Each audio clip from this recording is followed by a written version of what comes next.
Hello, my dear students. In this lesson, we're going to learn how to solve quadratic equations in one variable. The first thing you need to know is that when you multiply two numbers and get 0 out, it has to be true that at least one of those two numbers is 0. And here is an example of that. Let's say you have the equation a times 3 equals 0. What could a stand for so that the equation is true? Excellent. In this equation, it's pretty easy to see that the unknown value, which is represented by the symbol a, is just 0.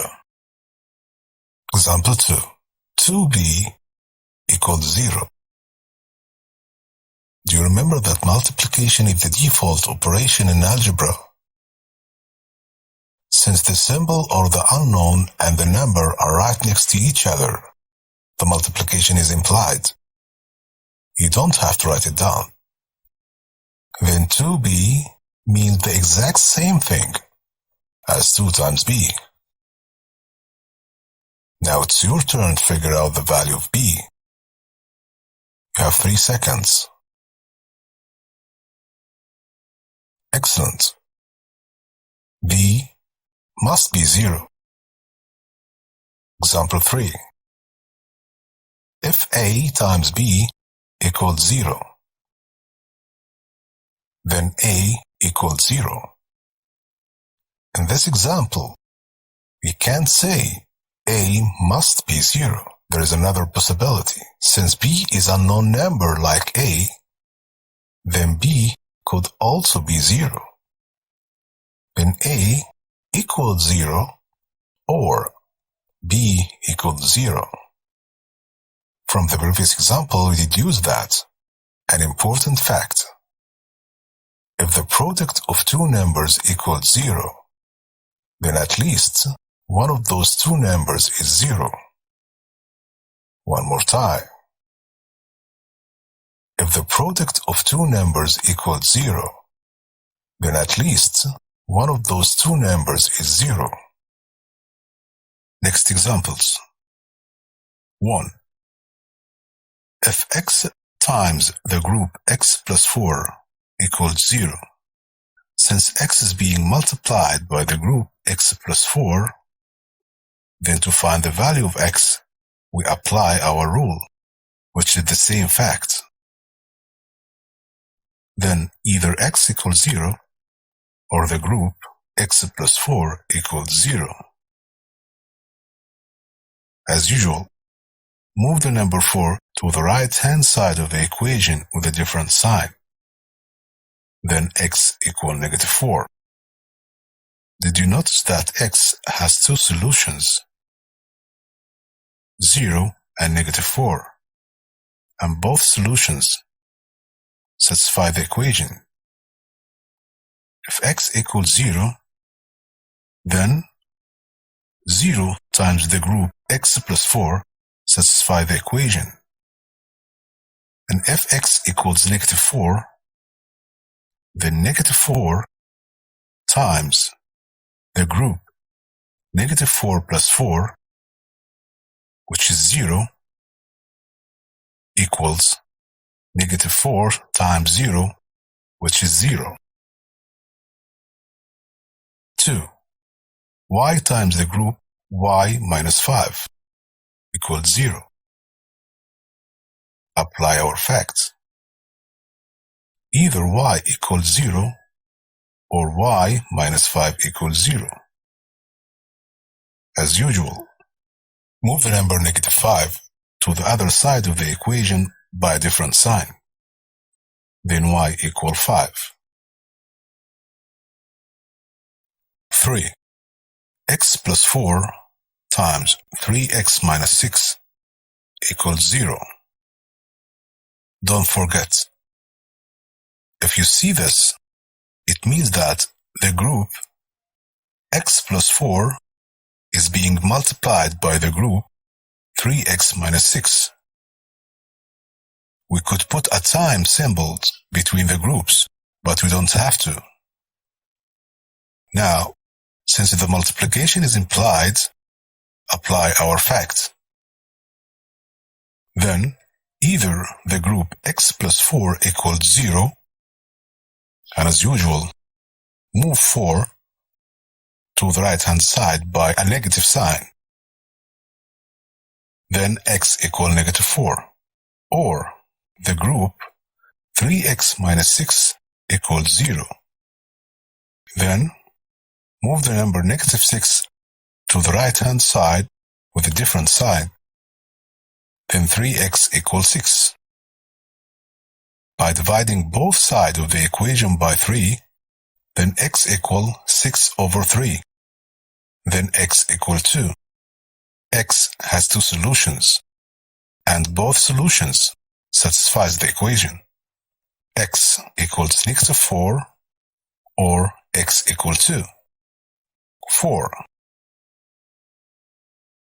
Fx minus 3 times 4x minus 9 equals 0.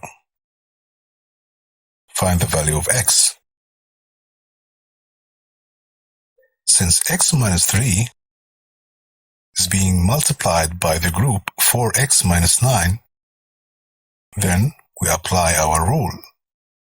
Either the group x minus 3 equals 0, or the group 4x minus 9 equals 0. Then, either the group x minus 3 equals 0, then x equals 3, or 4x minus 9 equals 0, then 4x equals 9. Divide both sides of the equation by 4, then x equals 9 over 4. And again, we have two solutions for x, and both solutions satisfy the equation. These two solutions are 3 and 9 over 4.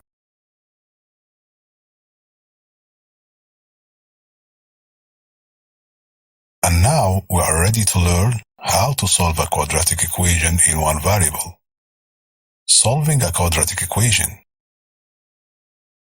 A quadratic equation means an equation of the second degree. The degree is the greatest power of the unknown in a certain equation. For example, the greatest power of x in the equation x power 2 plus 7x plus 6 equals 0 is 2. Then this equation is of the second degree, or a quadratic equation. In one variable means we have only one unknown in our equation, which is x.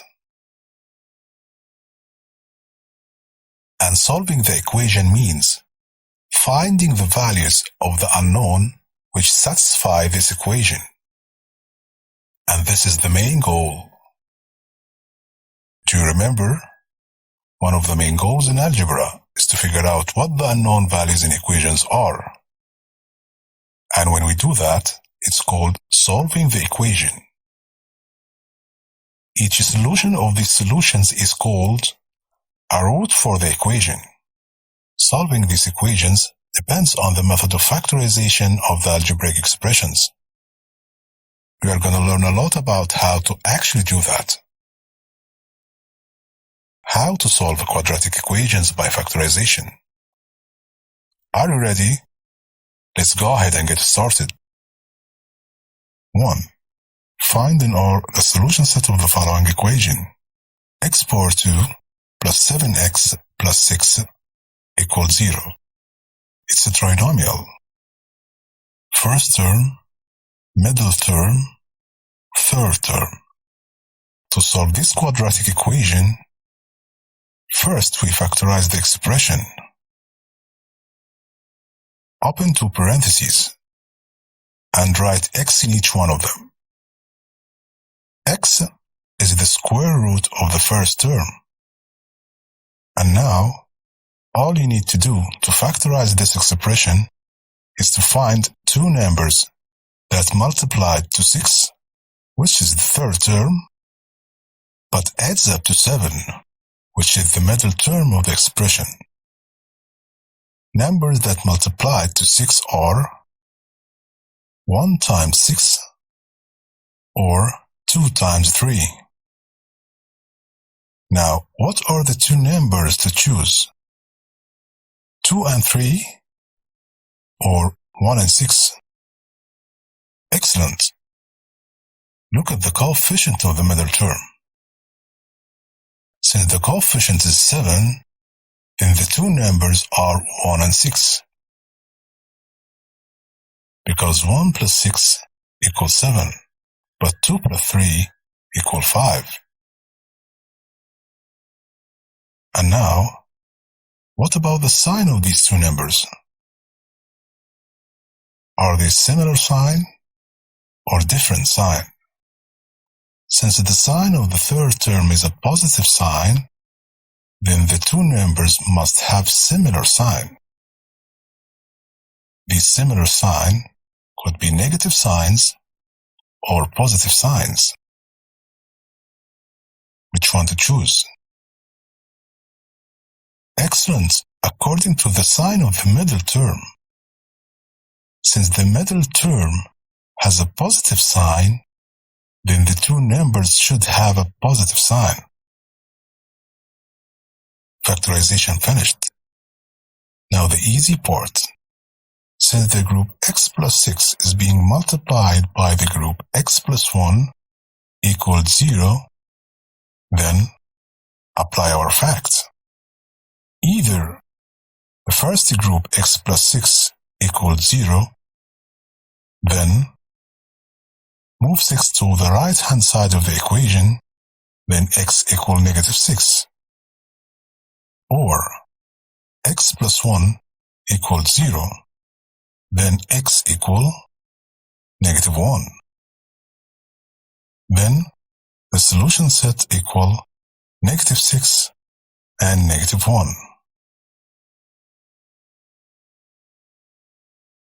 Example 2. Find in R the solution set of the equation x power 2 plus 5x equals negative 6. How could we factorize this expression? Remember, before factorizing, you have to make the right-hand side of the equation equal 0. To apply our fact, we have to make the right-hand side of the equation equal 0. But how could we do that? By adding 6 to both sides of the equation, the right-hand side equals negative 6 plus 6, which is 0. The right-hand side of the equation became 0. Good. You can do the last step by inspection. If you move the number negative 6 to the left-hand side by a different sign. Now we can factorize the expression. We factorize the left side to 2 factors to get the value of x, which is the unknown. As the previous example, it's a trinomial. Open 2 parentheses. Write x in each one. Find 2 numbers that multiply to 6. But in this example, adds up to 5, which is the coefficient of the middle term. Now it's easy to figure out that these 2 numbers are just 2 and 3 because their product is 6 and their summation is 5. Since the sign of the third term is positive, then the 2 numbers, excellent, take the same sign. It means both numbers could be positive or both numbers could be negative numbers. Which one to choose? Excellent, according to the middle term. Since the middle term is positive, then the 2 numbers should be positive numbers. Then the easy part. Apply our facts. Either the group x plus 2 equals 0, then